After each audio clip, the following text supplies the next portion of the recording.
பிரதமர் மோடியை சந்திக்க டெல்லியில் அண்ணாமலை காத்திருக்கிறார். இது குறித்த விரிவான தகவல்களை எமது முதன்மை செய்தியாளர் பிரவீன்குமார் வழங்கிட கேட்கலாம். வணக்கம் பிரவீன்குமார், இது குறித்த தகவல்களை வழங்கலாம். அண்ணாமலை தலைமையில் தமிழகத்தில் புதிய கட்சி உருவாக போகிறதா அல்லது பாஜக மீடிடத்தினுடைய சமரசை ஏற்றுக்கொண்டு அவர் தொடர்ந்து பாஜகவில் செயல்பட போகிறாரா என்பதுதான் மிக முக்கிய ஒரு எதிர்பார்ப்பு ஏற்படுத்தியிருக்கூடிய கேள்வியாக பார்க்கப்படுகிறது. அதற்கான விடைகள் இன்னும் அடுத்த நாளைக்குள்ளாக தெரிந்துவிடும் என்றுதான் எதிர்பார்க்கப்படுகிறது. ஏனென்றால் 2 நாட்களுக்கு முன்னதாக டெல்லி சென்ற தமிழக பாஜக முன்னாள் தலைவர் அண்ணாமலை அங்கு சென்று மத்திய உள்துறை அமைச்சர் அமித்ஷாவை சந்தித்தார். அதற்கு முன்னதாக பாஜக தேசிய தலைவர் நிதின் நபீனை சந்தித்து பேசினார். நிதின் நபீனை சந்திக்கும் போது பாஜகவிலிருந்து விலகுவதாக 5 பக்க கடிதத்தை அண்ணாமலை வழங்கினார் என்று கூறப்படுகிறது. அது தொடர்ந்து அவர் அமித்ஷாவை சந்திக்கும் போது கிட்டத்தட்ட 1 மணி நேரம் இந்த சந்திப்பு என்பது நடைபெற்றது. இந்த 1 மணி நேர சந்திப்பில் தான் பேசப்பட்ட விடயங்கள் என்ன என்பதுதான் தற்போது எதிர்பார்ப்பு ஏற்படுத்தியிருக்கிறது. அதாவது அண்ணாமலை பொறுத்தவரையில் பாஜகவில் தனக்கான முக்கியத்துவம் என்பது இல்லை. தேர்தல் நேரத்தில் கூட தன்னுடைய பேச்சு யாரும் கேட்பதில்லை. அதற்கான எனக்கு முக்கியத்துவம் குறைக்கப்பட்டிருக்கிறது. அதே போன்று என்னை நம்பி வந்தவர்கள் என்னுடைய ஆதரவாளர்களுக்கான முக்கியத்துவம் பாஜக தமிழகத்தில் இல்லை என்பது உள்ளிட்ட பல்வேறு புகார்களை அவர் தெரிவித்திருக்கிறார்.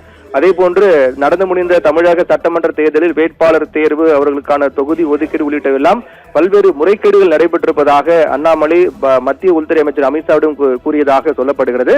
இந்நிலையில் தான் இந்த சந்திப்பை அடுத்துதான் பாஜக மாநில தலைவர் நைனா நாகேந்திரன் டெல்லிக்கு அழைக்கப்பட்டார். அதை பற்றி விசாரிப்பதற்காக அழைக்கப்பட்டார் என்று கூறப்படுகிறது. இந்த நிலையில்தான் பாஜகவுடைய தேசிய தலைவர் நிதின் நபீனாக இருக்கட்டும், அதே போன்று மத்திய உள்துறை அமைச்சர் அமித்ஷா இருக்கட்டும், BL சந்தோஷாக இருக்கட்டும், அண்ணாமலை சற்று பொறுமையாக இருங்கள், கூடிய விரைவில் உங்களுக்கு சாதகமான முடிவு வரும் என்றெல்லாம் பேசியிருக்கிறார்கள். ஆனால் அண்ணாமலை பொறுத்தவரையில் தொடர்ந்து அவர் தனிக்கட்சி தொடங்குவதில் உறுதியாக இருப்பதாக தான் கூறப்படுகிறது.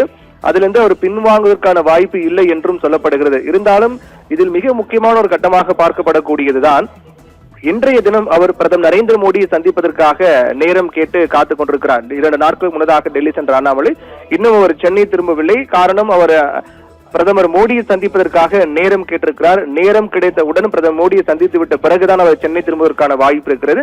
இந்நிலையில் தான் இன்று அண்ணாமலையுடைய பிறந்தநாள் என்று இருக்கும் நிலையில் அந்த ஒரு நிகழ்வு மிக முக்கியமான ஒன்றாக அவர் தரப்பில் பார்க்கப்படுகிறது. அதனால் இன்றைய அவருடைய பிறந்தநாளிலே அவர் பிரதமர் மோடியை சந்திக்கும் பட்சத்தில் முதலில் பிறந்தநாள் வாழ்த்து பிரதமர் மோடியிடம் பெறுவார். அதற்கு பிறகு அவர் தமிழகத்தினுடைய அரசியல் நிலவரம், அதே போன்று பாஜகவுடன் தான் விலகிற்கான காரணங்கள், நிதின் நபீனிடம் தெரிவித்த அந்த ராஜினாமா கடிதம், அதே போன்று மத்திய உள்துறை அமைச்சர் அமித்ஷாவிடம் பேசியது உள்ளிட்ட அனைத்து முக்கியமான விடயங்கள் குறித்தும் அவர் பிரதமர் மோடியை சந்தித்து பேசுவதற்கான வாய்ப்பு இருக்கிறது. இந்த நிலையில்தான் இன்று மாலைக்குள்ளாகவோ அல்லது நாளைக்குள்ளாகவோ அதிகாரப்பூர்வமாக தெரிந்துவிடும் அண்ணாமலை புதிய கட்சி தொடங்குகிறாரா அல்லது பாஜகவிலே தொடர்ந்து செயல்பட போகிறாரா என்பது இன்று மாலைக்குள்ளாக, நாளை மதியத்துக்குள்ளாக அதிகாரப்பூர்வமாக நமக்கு தெரிந்துவிடும் என்றுதான் எதிர்பார்க்கப்படுகிறது. ஆனால் அண்ணாமலை பொறுத்தவரையில் அவர் டெல்லி செல்லும்போது கூட விமான நிலையம், சென்னை விமான நிலையம் வரும்போது கூட காரில் பாஜக கொடியெல்லாம் கழற்றி வைத்து விட்டு தான் வந்தார். அதுவே மிக முக்கியமான ஒரு பேச்சு பொருளாக மாறியது. அதற்கு பிறகு டெல்லி சென்று அவர் பாஜகவுடைய முக்கிய தலைவர்களை சந்தித்து பேசி வருவது, தொடர்ந்து அவர் ராஜினாமா செய்ய பாஜக விலகுவதில் உறுதியாக இருக்கின்றார் என்ற நிலைப்பாட்டை அவர் தொடர்ந்து முன்வைத்து வருவது, அது மட்டுமில்லாமல் ஏற்கனவே அவர் தேர்தல் ஆணையத்தில் கட்சியினுடைய பெயரெல்லாம் கூட ஒரு 2-3 பெயர்களை பதிவு செய்து வைத்திருக்கிறார். அதில் எது உறுதியாகிறதோ அந்த பெயரில் தான் முதல் இயக்கம் தொடங்க போகிறார். அந்த இயக்கத்தை பிறகு தேர்தல் களத்தில் புகுந்து கட்சியாக மாற்றப் போகின்றார் என்றெல்லாம் அவருடைய ஆதரவாளர்கள் நெருங்கிய வட்டாரங்களில் வரக்கூடிய தகவலாக இருக்கின்றது. ஏற்கனவே அவர் கட்சியினுடைய பெயரெல்லாம் பதிவு செய்து வைத்து விட்டார். அது எதில் அதிகாரப்பூர்வமாக பெயர் அறிவிக்கப்படுகிறதோ, தேர்ந்தெடுக்கப்படுகிறதோ அந்த பெயரில் அவர் இயக்கமாக தொடங்கி கட்சி தொடங்க போகிறார் என்று கூறப்படுகிறது.